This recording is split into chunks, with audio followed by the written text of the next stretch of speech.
Hi, I'm James Robinson, and this is a Robinson Stocks stock pick. In this video, we're going to look at the company's dividends. We're going to look at how much dividends are important because it's the way that the company, or one of the most common ways that a company returns wealth to the shareholders, enriches the shareholders. When we're looking at dividends, we're looking at a number of things. We're looking at how much dividends actually paid, if that dividend is increasing over time, and then the security of that dividend. How likely is it that the company can continue to pay dividends over the long run into the future? So we'll take a look at those factors now for the company OFLX. So this chart is looking at dividends and dividends per share, and it might not make a lot of sense that these numbers, if you look at the dividends per share, it's kind of going up on it. By the way, the dividends are going up every year, and that's great. And they're going up at a reasonable rate. That's great too. But I want to talk about these two charts so you can understand what's going on here. The dividends per share does not include special dividends. And this company's paid a number of special dividends, specifically in 2019. So if you take out the special dividends, which occur every few years with this company, then that line would look a lot smoother. That's kind of why there's that discrepancy there. Oftentimes you'll see a discrepancy between the shape of the curve for dividends and the dividends per share because a company is buying back stock. That's not the case with this company. This company hasn't bought back any stock. So I just wanted to go over that. But again, the dividends for this company are since 2016 have gone up every year. They've gone up relative to inflation. So that's great. So as I said earlier, we look at yield and growth.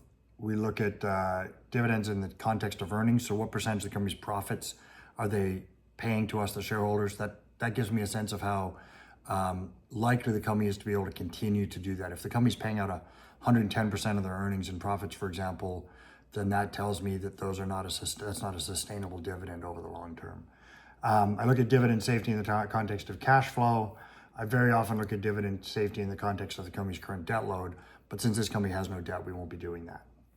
So this chart needs a second to explain. The blue line is the dividends per share over the last 5 years. And you can see that they've gone up over those 5 years.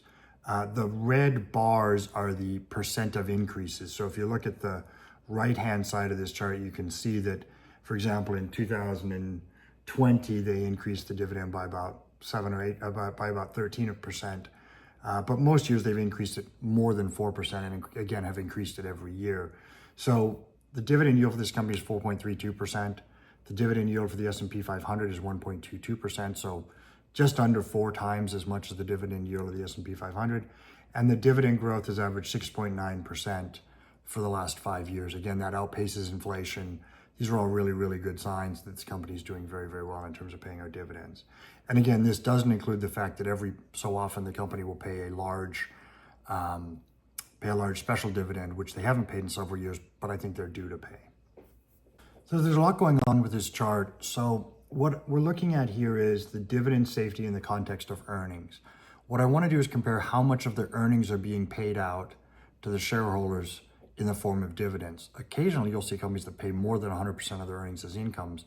That's a red flag. Really, anything over 70 or 80% is probably a red flag because there's eventually going to be a year where the earnings decrease, and that means the dividends are going to decrease. And that's not necessarily the end of the world, but one of the problems is the psychological impact of decreasing dividends is often a very significant hit to the stock. So we don't like companies that decrease dividends. And so we want to spend some time looking at the company's ability to sustain the dividend they're currently paying. So let's look at this chart. The red bars are the dividends per share that are being paid out. And the green bars are the earnings per share that the company earned that year.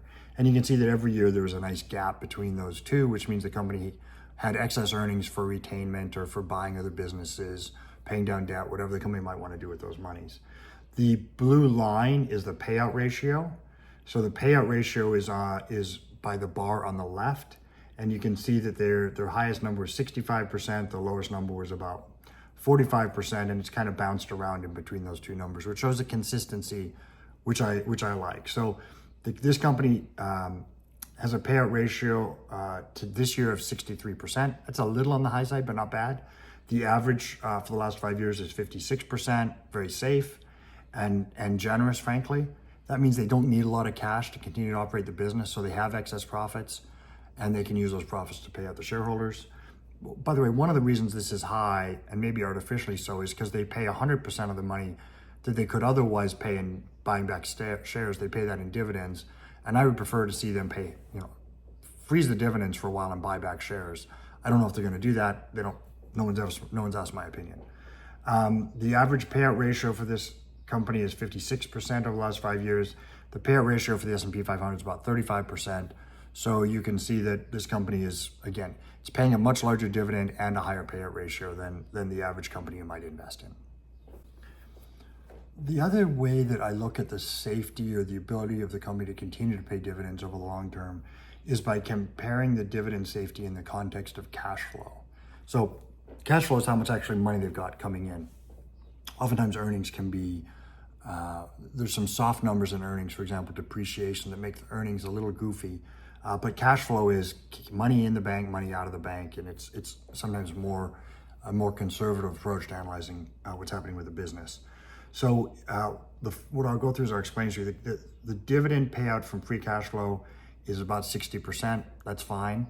And the average payout ratio for the last 5 years is 62%. That's also fine. It's a little bit not true though. I did not include the 2020 number in that analysis, and I didn't do it because the company paid a special dividend, which skewed up the numbers. So I'm gonna go and I'm gonna compare 2024 to 2020 so you understand what's going on. In 2024, the company had about $23 million in cash flow. They spent about $1.5 million in capital expenses, which meant they had free cash flow, which means money the company can do whatever they want with, of about $21 million. They paid $13 million in dividends, which means that they had a payout ratio of 60%, which again is 60.3%, which again is very, very solid. Full disclosure, if you look at 2020, those numbers look very skewed. They had $16 million of cash flow. Again, by the way, 2020 was the year of COVID, so a lot of the numbers that happened during COVID are screwed up. But they had in 2020, they had $16 million in cash flow. They spent about $1.2 million in capital expenditures. That left them $14 million in cash flow. But they paid $46 million in dividends, which is 310% of the free cash flow. But remember that they had that $50 million nest egg that they had built up over the last 8 or 10 years, and they paid that special dividend. So they didn't pay it out of cash flow they earned that year, but they paid it out of cash flow they had saved over the last 5 years. Now that would be a red flag if I didn't understand what was happening and I didn't spend the time to analyze what happened in 2019 and 20. And then if you look at it the last 4 years since then, it's very, very consistent, which again leads me to believe that would happen in 2020. Again, because of COVID and because of the special dividend is not a concern for us. Normally, I would do a similar analysis with the company in terms of the company's ability to, the company's debt load, their interest expenses, and their ability to continue to pay dividends should interest rates increase dramatically. But this company has so little debt, it's got less than $8 million in debt, that's simply never going to reach a point where they can't pay their dividends because of a debt payment. So I've saved us the time of analyzing that. So let's recap. The company pays a solid dividend, more than 4% dividend. It's 3.5, almost 4 times what's being paid by the S&P 500. It's increased it at an average of 6%, which is greater than the rate of inflation for each of the last 5 years. And in addition to that, the company's not paying a significant percentage of its income or a significant percent of its cash flow in dividends. So I would rate this company's dividend safety as very, very high, and the dividend amounts and the increases is very, very attractive. So again, I give this company very high rates, very high marks as a dividend payer.